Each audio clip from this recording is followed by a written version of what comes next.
صباح الخير. صاحي متأخر جدا النهاردة، صاحي بقالي ساعة ونص تقريبا، وبعدين نازل أجيب شوية حاجات.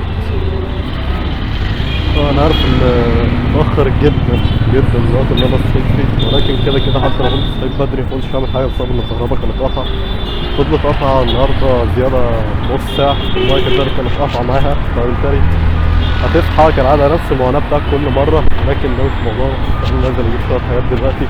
بس في حاجة كده عايز أسألكم فيها، بالرغم إن أنا لسه صاحي ولسه نازل دلوقتي، لأن أنا مقدرش أعيش بدون السماعات دي. يعني أنا مقدرش أنزل أعمل أي حاجة، أنزل أروح أبسط مشوار من غير ما يكون معايا السماعات. مش عارف هل في حد زي كده اللي هو ما يقدرش ينزل يتمشى، ينزل يعمل أي حاجة، ينزل يجيب أي حاجة من غير السماعات ولا لأ؟ أنا شخص ما أقدرش أركب مواصلات مثلا من غير ما السماعات تكون معايا. لما السماعات القديمة بتاعتي باظت قبل ما اجيب دي وقبل ما يكون معايا التانية، كنت بركب المواصلات بموت حرفيا، فاهم؟ حد بيقتلني كل شوية، كل القرف اللي انت بتقعد تسمعه في المواصلات والحاجات دي كلها. فمش عارف هل في حد زيي ولا انا الوحيد اللي كده. بس اعتقد ان في ناس كتير زي كده اللي هي متقدرش تسمع البؤس بتاع العالم ده والحاجات دي كلها.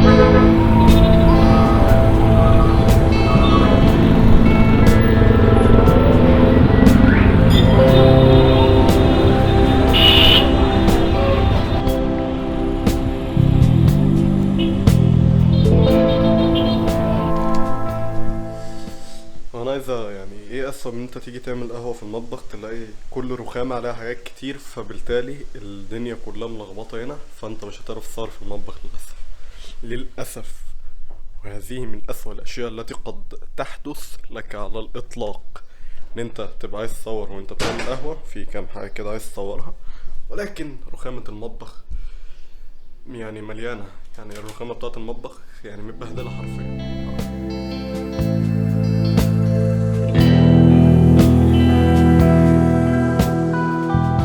لكم ان تتخيلوا ان انا قاعد بقالي يومين من غير قهوة، في اعتقادي ان هما ما جابوش قهوة او لسه ما جبناش قهوة. كل ده جبنا قهوة واتعمل مثلا من القهوة بتاع 4 فناجين 8 فناجين من البرطمان، وكل ده وانا فاكر ان احنا لسه ما جبناش قهوة. جابوا قهوة من غير ما يقولوا لي. ده كلام يعني لا يصح تماما. انا تجيبوا قهوة من غير ما تقولي لي؟ ماشي ماشي. انا غلطان ان انا مبصيتش. انا كل ده يعني مش راضي اقول لهم، يعني مخلي عندي دم برضه. مش راضي اقول لهم هاتوا قهوة مش عارف ايه، مخلي عندي دم.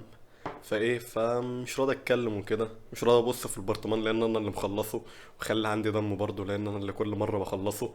ففي اعتقادي ان هم لسه ما جابوش. طلع ان هم جابوا قهوه من غير ما يقولوا. ماشي ماشي ماشي. جيبوا قهوه من غير ما يقولوا لي. انتوا شايفين ان ده كلام ينفع؟ انا شايف انه ما ينفعش الصراحه. جبتوا قهوه قولوا لي.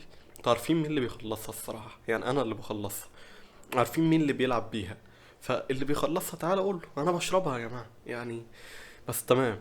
تمام بعد كده لما تجيبوا قهوة ابقوا خبوها مني بقى، يعني لان انا اللي اخلصها لكم المرة دي، اما انا خلصتها لكم كل مرة. بس البن المرة دي في حاجة يعني مش حلو زي كل مرة. يعني كل مرة كان البن بيبقى حلو، في ساعات كان بيخلي زي كده، ولكن المرة دي ده أسوأ بن جبناه لحد دلوقتي، بالرغم ان هو من عند نفس الراجل من نفس المكان من نفس كل حاجة. فانا مش عارف فيه ايه. البن ده لا مش حلو الصراحة. المهم بقى رسالة لأهلي لو شافوا الفيديو ده، خبوا بعد كده القهوة مني، لأن أنا مش هسمع عليها بسبب إن انتوا جبتوا قهوة قعدتوني يومين وأنا معرفش إن في قهوة. عند كده لازم المفروض تقولولي إن انتوا جبتوا قهوة، ما ينفعش كده، ما ينفعش كده. أنا هيمع كل بق أخده من القهوة دي أتأكد إن القهوة دي مش حلوة، بس بشربها بره يعني مش حلوة والله يا جماعة. لا لا لا. انا مش هخلص القهوه دي المره دي. رساله الاهل لو شفتوا الفيديو ده، انا مش انا اللي هخلص القهوه دي المره دي، بسبب ان القهوه دي مش حلوه الصراحه. فمش انا اللي هخلصها يعني. انت بتشرب بس انت مش عارف انت بتشرب في طعم، بس انت مش عارف ده مش طعم قهوه، فاهم؟ او هو مفيش طعم الصراحه يعني. مش عارف. بس يعني انت بتشرب حاجه بس دي مش طعم قهوه. دي مش طعم قهوه. دي حاجه انا مش عارف هي ايه، بس يعني تعالوا ندوق كده تاني ونعرف. لا لا الصراحة لا، فاهم؟ مش حلوة المرة دي، مش حلوة. انا اروح للراجل امسك في خناقة. دي قهوة، دي قهوة، وغالبا دي قهوة مغشوشة غالبا، او هو مش غالبا، هو اكيد، لان طعم القهوة الصراحة سيء جدا جدا جدا. فغالبا القهوة دي مش قهوة كويسة، او هي بالفعل مش قهوة كويسة.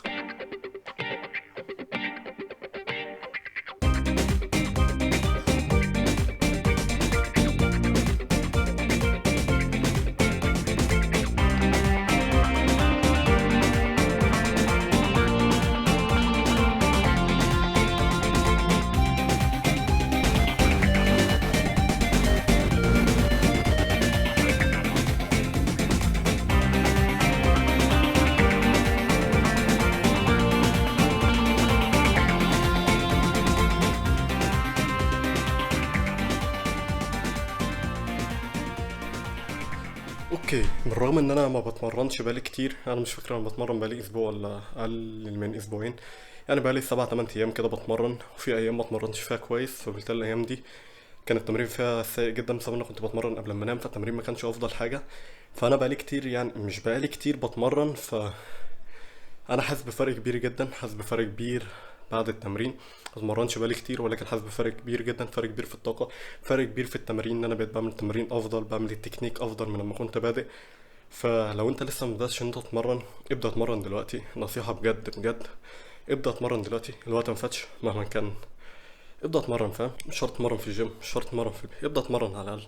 بسبب ان انا حاسس بفرق، فانت لو بدأت تتمرن فانت هتحس بنفس الفرق اللي انا حاسس بيه ده، وهتحس وتفهم انا بتكلم في نقطة ايه.